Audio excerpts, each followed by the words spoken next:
Welcome to Decentralized News, your weekly brief of the biggest stories affecting the cryptoverse. I am your host, Piter, joined as always by my Canadian counterpart, Ozzy. How are you today, my friend? I am doing great. How about yourself? Yeah, hanging right in there. Thank you.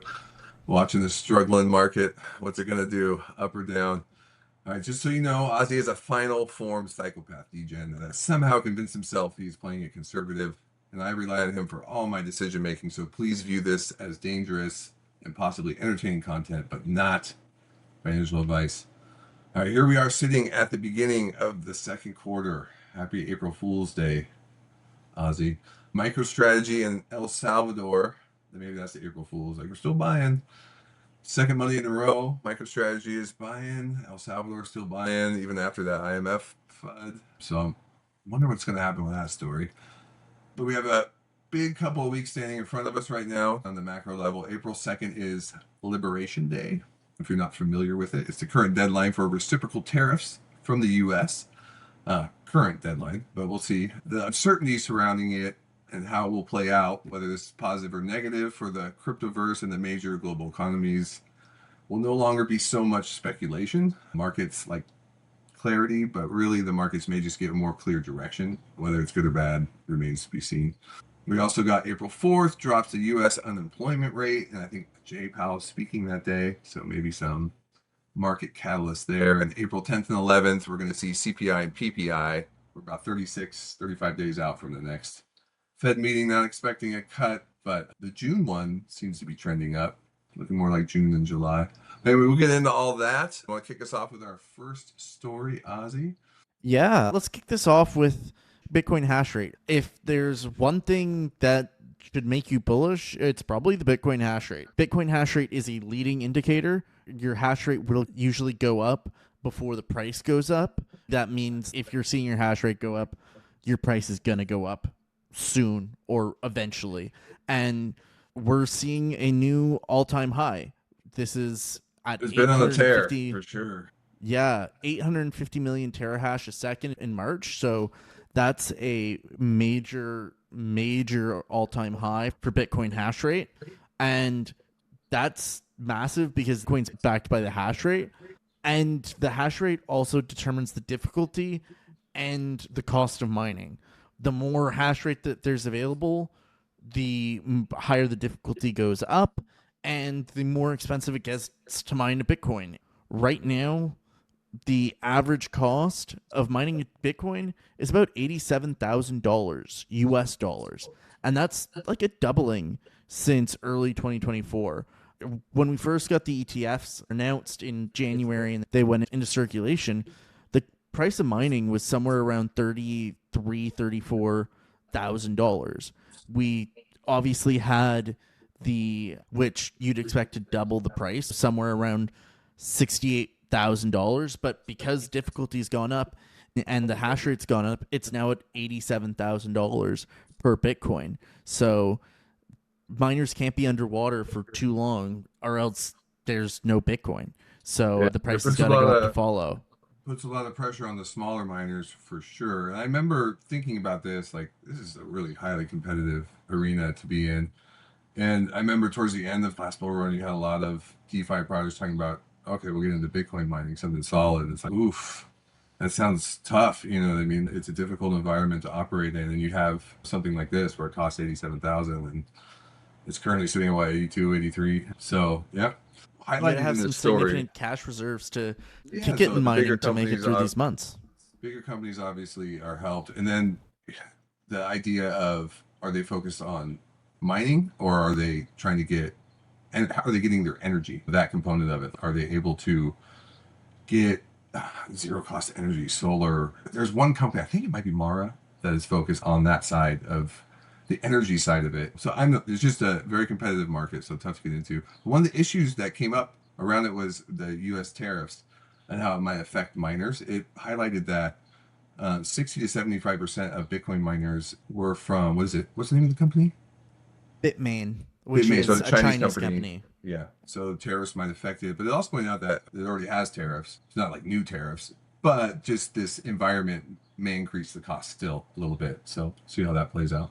Yeah, they've been under tariffs since January of this year. So, there's already been tariffs on miners for 3 months at this point, and there were even some tariffs that existed before that, even under the Biden administration. So, like since 2018, really at about 27%. This is really nothing new. There's no new tariffs on this equipment, so the cost shouldn't be driven too much higher, but it could still impact the price of mining. Hey, there's room for hope, right? Like maybe negotiations will start to happen. We're just entering a new dynamic. So we'll see how it plays out. On the home front, I guess, for the US, there's been a lot of talk about stablecoins, just in general in the market. But Fortune Mag is reporting that Circle, which is the second largest stablecoin and is the US based stablecoin, the issuer of USDC, has hired JP Morgan and Citi's long awaited IPO. Talking about something that might give it some firepower to compete with Tether, an IPO. While timing is not yet totally decided, sources say Circle will publicly file its prospects in late April, meaning an IPO perhaps prior to June. So pretty soon. A Circle in 2021, under the previous administration, a different environment, had attempted to go public via SPAC. I'm not sure what that is, but it also pulled the SPAC deal by the end of 2022. So maybe a sign of just the changing regulatory environment. They feel confident to try again. According to people familiar with the matter, they're looking for up to $5 billion valuation. So interesting news, I That's thought. Yeah, I mean, I think that's pretty big, and it definitely gives like Circle a chance to potentially compete with Tether, having that additional capital related to an IPO. And I mean, they're at a $4 to $5 billion valuation. That's pretty cheap compared to the fact that USDC has got about $60 billion in USDC in the market. So you're talking at almost a 12x discount on the amount of USD out there.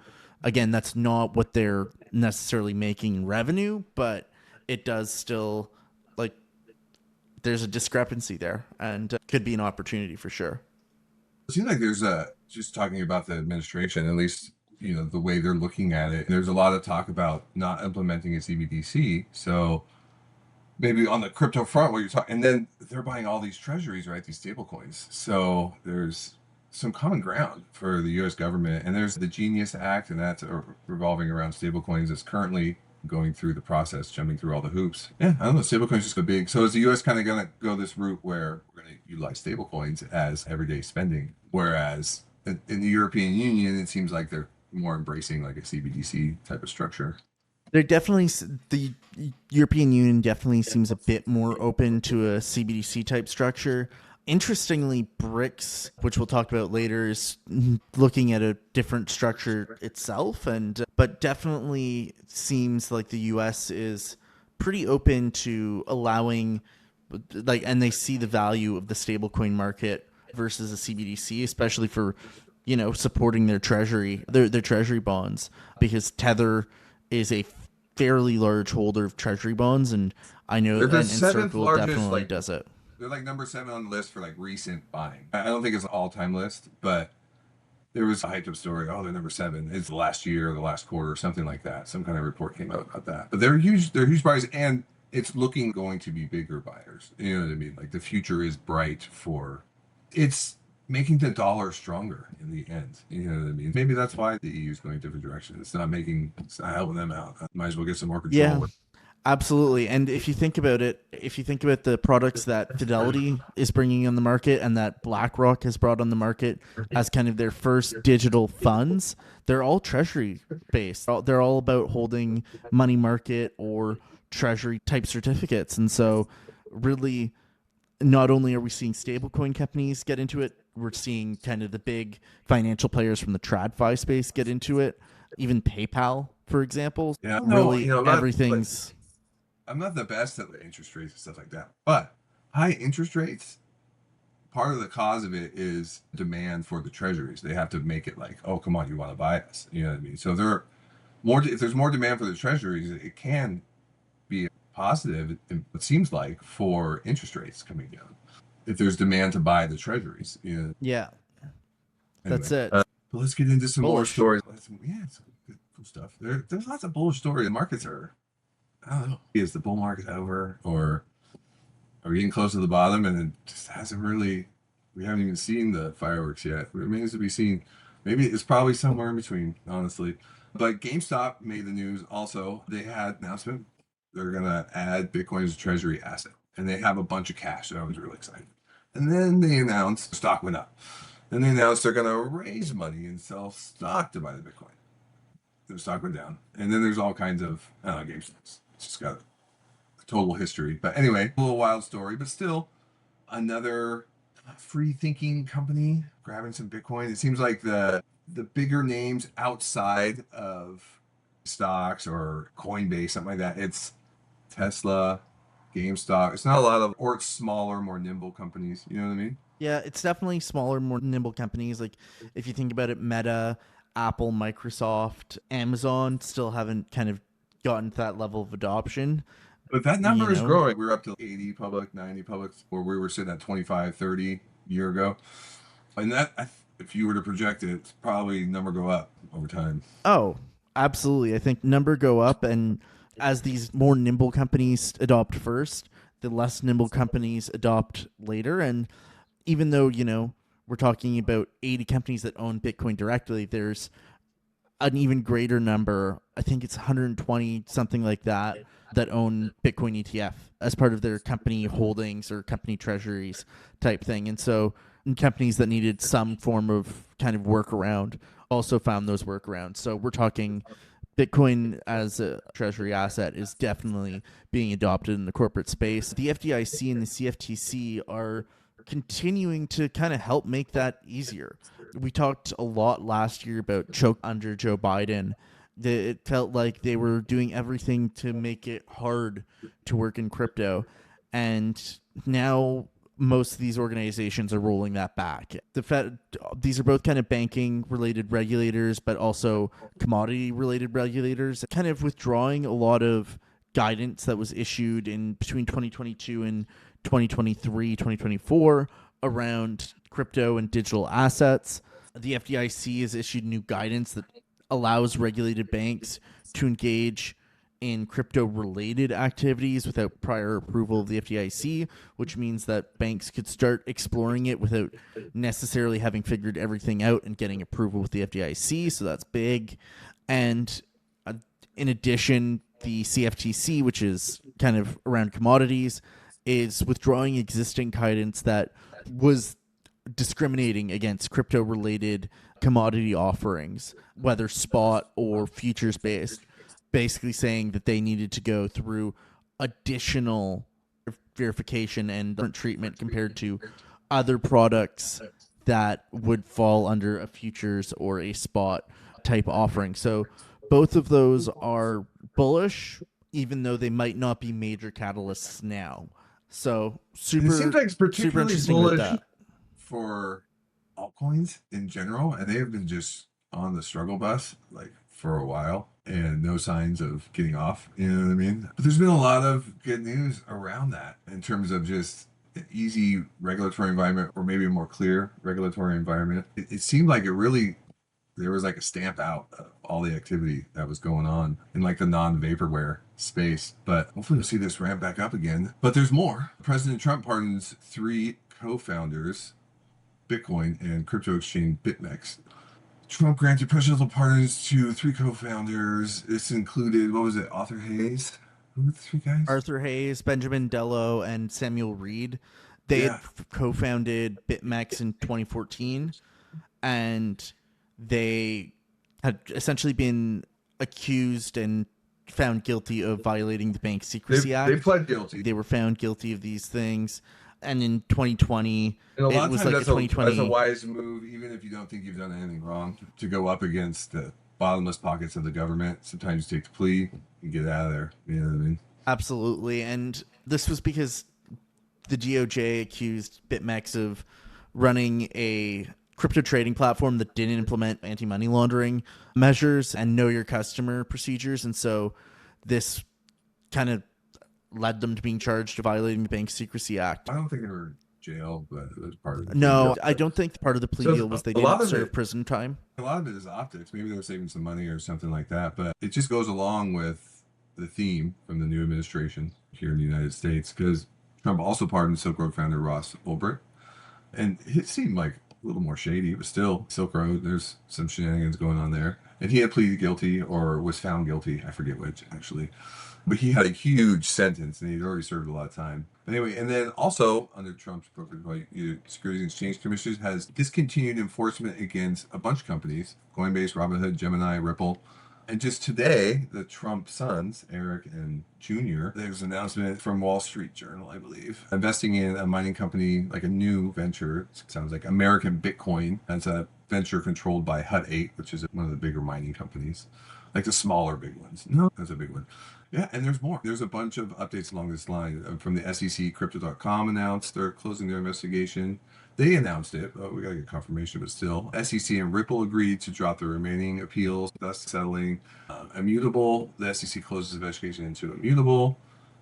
And then on the positive side, they're having all these roundtables scheduled. So some positive news, I would imagine, coming from these types of things about clearing the way. What are the rules of the road? April 11th and the 25th and May 12th and June 6th. So all throughout the next quarter, trying to work on, make progress. And the progress seems that they want to make the Bitcoin crypto capital of the world. So we'll see if they can do it.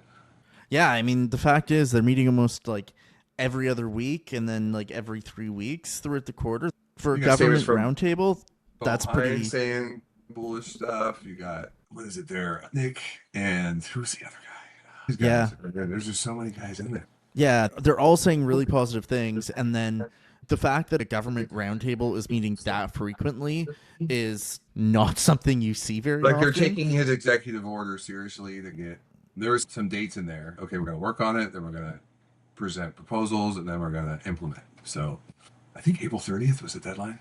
Get all I think it might have been April 30th, but for days. some reason I think it was earlier than that because I feel like the April 25th meeting is kind of like in preparation for that.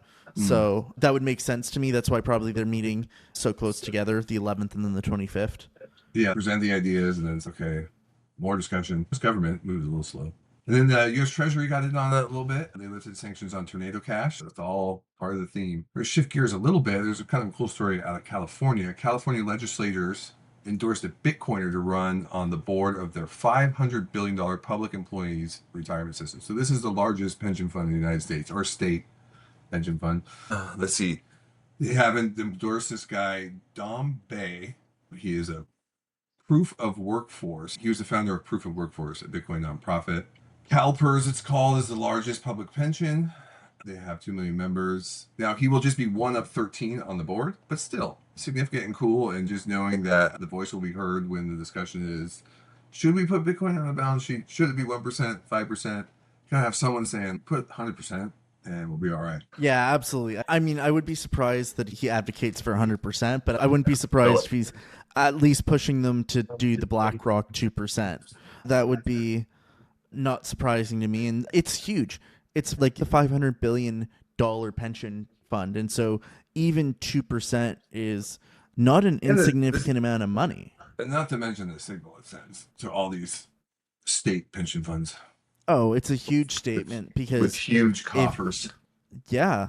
I mean, in Canada, the Ontario Teachers Pension Fund does already own some Bitcoin, and that they're one of the biggest ones in Canada, and they've had it for at least a few years now. But this is a big move from California and kind of for the rest of the U.S. to really kind of maybe get on their horse here. We have heard about some smaller pension funds getting in the game, but this is really signaling to, the big ones are willing to start taking this risk as well, or at least having an advocate for this risk on their board. So that's pretty cool. Real quick, I guess I want to say, if you are enjoying the content, have you liked and subscribed yet? Yeah, please do. All right. You better too, Ozzy. Oh, I always like and subscribe. But we're going to shift gears again, shifting from being very US-centric to kind of looking at the world a little bit. And this story, some people will say, is a bit of FUD, but in my mind is just reflecting reality. Reuters put out a kind of a big article about, is Russia using Bitcoin and crypto to kind of circumvent sanctions to trade oil with China and India. This was something that, if you've been paying attention to the space Russia's been working on doing trade Bitcoin and other cryptocurrencies for well over a year now. Always on the lookout for options outside of Western sanctions. You know what I mean? Whether it's BRICS or, you know what I mean, gold or whatever. And they've been kind of paving a regulatory way to make them be able to use crypto and Bitcoin, especially in particular, like for at least a year. So this is not really a surprise. And while Reuters is kind of making this like a bit, trying to make a big deal out of this, this doesn't really seem to be like, this isn't news if you've been paying attention. Of course they are. But still, the article is, according to sources, no way, real proof. Russia didn't contact back. So we'll see. Like you said, it seems okay. Yeah. Thanks. Thanks for the update. And maybe this IMF story ties in with that because if it's happening, we want to track it, right? Oh, absolutely. And the IMF has finally gotten out from under their rock. And in their new kind of balance of payments manual, which is basically set standards for tracking economic activity across the world for various different forms of economic activity. One of their deceptively unreadable commentaries. Yeah, exactly. And it's mainly used for tracking cross-border payments and economic activity. And so really it ties right in because now there's a standard for tracking, okay, how much of Russia's oil is being traded via, they want to know. Like, you know, oh my God, crypto. it's like forced adoption. Oh, This one makes me think of the gunpowder metaphor. It's like Bitcoin is like gunpowder in ancient times. If you want to stay in the phalanx formation and you may be the best at it, but if you don't adopt this new technology, you will not survive. and I also think this might be a bit of a reflection of the current and new administration. The IMF is heavily influenced by the US, despite not being a US only organization, not directed by the US government. They are heavily influenced by the US dollar, and they are a big pusher of the US dollar. And so this acknowledgement is pretty massive on their part. They've also had some pretty negative stories about denying loans to El Salvador because of their Bitcoin holdings. And so this is kind of a big news story just because it means that they're at least saying, okay, there is economic activity out there that's being done with this, and we need to have a means of tracking it and a consistent means of doing it. And it's not just Bitcoin. They're looking at stablecoins, altcoins, staking rewards, and even NFTs. So this is kind of like, it's not They're expecting surface, to come back. it's the That whole. market's coming back. IMF said so. Yeah, they're doing the whole gamut, which is really big. And some people in crypto Twitter trying to make it bigger than it is, saying IMF says Bitcoin is digital gold. That really isn't the case. They're not going to hold it. They're not saying that. Yeah. There was some dubious speculation about what it meant. Yeah, lots of dubious speculation. It's really meaningful in terms of like a big step in recognition, but it isn't really going beyond recognition and it's recognition acknowledging from like one of the final bosses, though. Oh, absolutely. So that is pretty big. 7 warlords that protects the final boss or something like that in the semifinals. Oh, absolutely. It is pretty big in that sense. And you know, what's also pretty big is the macro and the economy. And I mean, we always track the macro, but it's become an even bigger driver of the market right now. I mean, we started with tariffs, and tariffs play into the macro, but a lot of the uncertainty about how it's going to inflect inflation. The big question is inflation is just such a bugger right now. What's happening? And absolutely, like, is there what's up with inflation, and will there be a recession? Those are like the two, and like how will tariffs affect that? Yeah, it's a triple whammy. And so in the last couple of weeks, we've had some kind of interesting stories come out around that. Looking kind of the furthest out, a couple of weeks ago, we had a pretty cool CPI PPI reading, which kind of gave the market a little bit of fuel to rebound from the 79, like 78K region on Bitcoin, and gave us a couple of kind of green weeks. But then on Friday, we just got PCE data, which is another inflation measure, and that came in a little bit over expectations, which kind of led to the sell-off that we saw Friday and Saturday as the markets got a little bit disappointed by the potentiality of maybe cuts at the upcoming meeting at the start of May. And so that really it impacted kind of those expectations a little bit, shifting from a month ago where we were looking at maybe a 30% chance of cuts in May to kind of more around 10 to 15% now. So cutting those chances in half. And it puts heightened importance, and it's always the next one is the biggest one, but the CPI that comes out in more like a couple of weeks or a week and a half on the 10th and 11th, you know, is it the trueflation story that says, oh, it's going down, or is it the PCE story? Oh, it's getting hot, sticky. We're going to have a lot of trouble with this. Absolutely. I think that's going to be the really interesting point. Hopefully, if Do CPI and you PPI. follow trueflation at all? I follow Trueflation. Trueflation saying numbers are somewhere around 1.8%. And some people say that it's a more real time measure. It's ahead of the market, but also it's a very young metric, so not something to take to the bank. But in its brief history, there's some hope around this trueflation number. Yeah, and Trueflation's been below or near 2% for several months now. And so there's some hope that we might be approaching that point. So we'll see. But there's at least some signs that we're approaching the end to this kind of restrictive economic or macro regime. At the March 19th FOMC, we had a pretty big statement about quantitative tightening. That's kind of one of the big drivers that people are saying is holding back the altcoin market and altcoin season is quantitative tightening and the lack of quantitative easing. At that meeting, Jerome Powell made a pretty big announcement.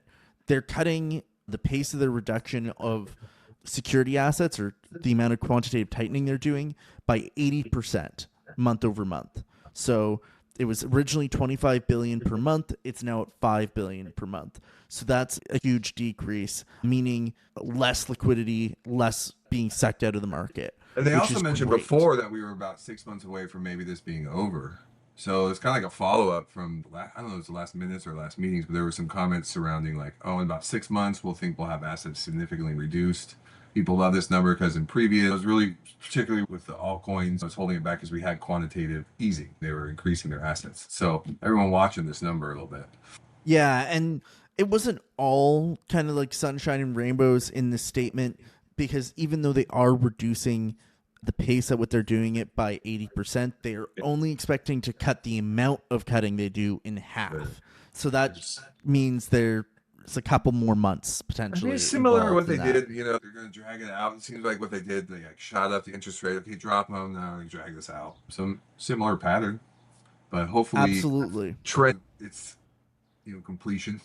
Yeah, even just maybe even flat. Like the assets aren't going down. They're not buying, but even it's not going either direction. You can look at it as a positive new bullish catalyst. Maybe it's enough for the market with all this other stuff. Oh, absolutely. Absolutely. Because if you look at when they're expected to start cutting interest rates, that's kind of lining up for June. Seems pretty likely, with 80% expecting the first cut in June of this year. So that's pretty big. And then quantitative easing, we're kind of looking quantitative easing tightening. They're kind of eyeing June, July is what a lot of people are talking about. And so, you start cutting rates, quantitative tightening ends, even if they don't go into quantitative easing, you're starting to tell a story of more liquidity being available in the market. And that's pretty bullish for altcoins, especially, but for Bitcoin as well. Maybe the story is they're basically more worried by slowly reducing rates, by slowly reducing quantitative tightening. Maybe that's what it shows a little bit. I would think so. And the unemployment data will be pretty telling. If, the unemployment continues to tell the story that it's been telling, where, unemployment's ticking up, but very, very slowly.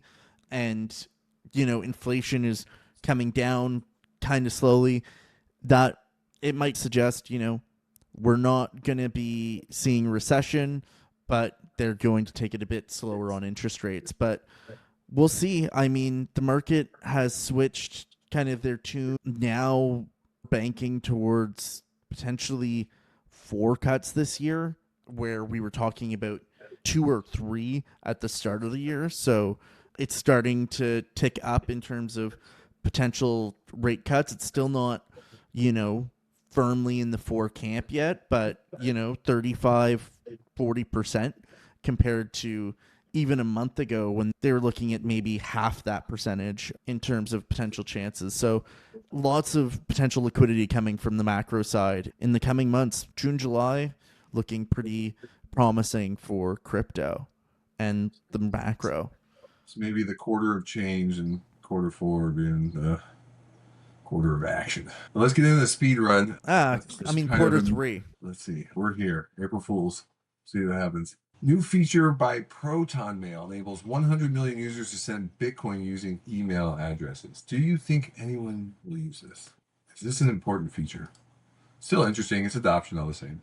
Cool little story. But it's I use Proton Mail. Some people It's a privacy kind of related email. I mean, Proton is considered much more trustworthy than Gmail. It's a very privacy centric email service, and so a lot more privacy centered users. So it is pretty interesting. Maybe an interesting this angle could be for appealing to their kind of clientele. This might be an interesting angle of adoption for a little bit older people. It's just a technology they're comfortable with. So it's oh, okay, attach a Bitcoin to it, whatever. It's money. All right. Maybe there's some level of acceptability. It seems like for the older generation, one of the hardest things they have is just accepting that it's real. And maybe this will add some validity to that, seeing an email. The Lord knows they can't get it in Bitcoin sent to them in the mail. Absolutely. You're never going to physically touch it. So anyway, Ethereum also struggling. Been a big story of this. All right. Not for Ethereum. Really. Yeah, this cycle. They have a mainnet, so their Ethereum Pector agreement is tentatively scheduled for April 30th. So a little bit of an update there. They had started a third testnet, I think Hoodie was what it's called, because of some issues, but they seem to be working through it and have at least an idea when it's going to launch. So positive news from them. Yeah, another kind of interesting story. Google Cloud's partnering with Injective. What that means, who knows, but Injective getting an interesting partnership with Google Cloud, and AVAX, which AVAX returning altcoin from last cycle. AVAX is and it's one of those kind of Where you're out. Well, a lot of people are saying that it's one of those cycle kind of potential still ETH scalability competitors with their subnets. They've now had a second ETF filing made for an AVAX ETF. Van Eck now filing for an AVAX ETF, and that follows Hastex filing for an AVAX ETF. So this is pretty interesting. They were my dark horse. That there are a lot of. They were my dark horse that they were going to be the third ETF after ETH. So it'll be interesting. Let's go AVAX. Solana's ETF is still it's out there, but they've kind of let a few deadlines roll through. Yeah, it seems to be leading the race. So I would be shocked if it wasn't. Absolutely. But you never know. Maybe it's going to be Sonic. Andre Cronje revealed plans to release a DEX that will be able to compete directly with Binance and Coinbase. So they keep building. They've had a decent cycle. They've had some action. He always finds something interesting to do, but he always almost seems to start from scratch. So we'll see how he influences that. But someone that has been a long-term mainstay. Yeah, there you go. A long-term mainstay in crypto and DeFi space, especially Aave. They're looking at potentially heightened price activity. There's some rumors of a potential crypto token buyback. Their founder, Mark Zeller, who has revealed that there's some governance proposals to potentially revamp the Aave protocol tokenomics, and known as Aavenomics, which is kind of fun. It's past quorum to vote, but if it's implemented, then there's going to be some buybacks of Aave or S-Aave starting this coming month. So pretty interesting for Aave and kind of governance tokens as they start to reimagine themselves. Uniswap looking at turning on the fee switch. Aave and Jupiter looking at kind of buybacks and reducing inflation. So both of those very interesting things from the DeFi space. You did it. You did it, Ozzy. I know you didn't get a lot of sleep last night. You're tired, but you made it. You made it through the show. Thank you everyone for listening. Special props to Ozzy coming in on. You look like you're winded, brother. I'm running on 2 hours of sleep today, so I'm I happy don't know. that There's a everyone came and delay in joined our us for the show microphones, but it this seems week. like you're coming. But appreciate everybody watching, and we'll see you guys next week. Thanks, and don't take us as financial advice. We're degens. Cheers.